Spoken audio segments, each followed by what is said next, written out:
Tea கடைகளுக்குள்ள உட்கார்ந்து இருக்கிற, எனக்கு ஒன்று போடு உனக்கு ஒன்று போடுன்னு சொல்ற.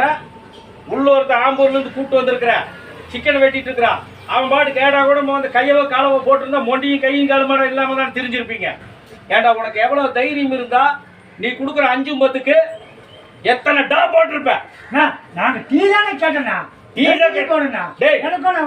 இதே மாதிரி போய் கலெக்டர் ஆபீஸ்ல போய் கலெக்டர் வாடா போடன்னு கூப்பிடுவீங்களா? இன்ஸ்பெக்டர் போய் ஸ்டேஷன்ல போய் இன்ஸ்பெக்டர் வாடா போடன்னு கூப்பிடுவீங்களா? பஞ்சாயத்து ஆபீஸ் போய் தலைவர் வாடா போடன்னு கூப்பிடுவீங்களா? ஊர் பஞ்சாயத்து தலைவர் வாடா போடன்னு கூப்பிடுவீங்களா? கவுன்சிலர் கூப்பிடுவீங்களா? அந்த எம்எல்ஏவை கூப்பிடுவீங்களா? மந்திரி கூப்பிடுவீங்களா? அதுங்க டீ கடைக்கு வந்த லொல்லு பண்றீங்க வாடா போடான்னு. நல்ல வேலை தப்புச்சிங்க. உள்ளொருத்தர் ஆம்பூர்ல இருந்து கூப்பிட்டு வந்தேன்னு சொன்னலாம். அவன் வந்திருந்த கையவோ காலவோ வெட்டி இருப்பா. கை கால் இல்லாம தானே தெரிஞ்சிருப்பீங்க. உட்கார்றா கம்மிட. இப்படி இருக்கோன்னு இப்ப என்ன சொல்லுவ? டீ போடுவேண்ணா. இப்படி கேட்டு பார்த்து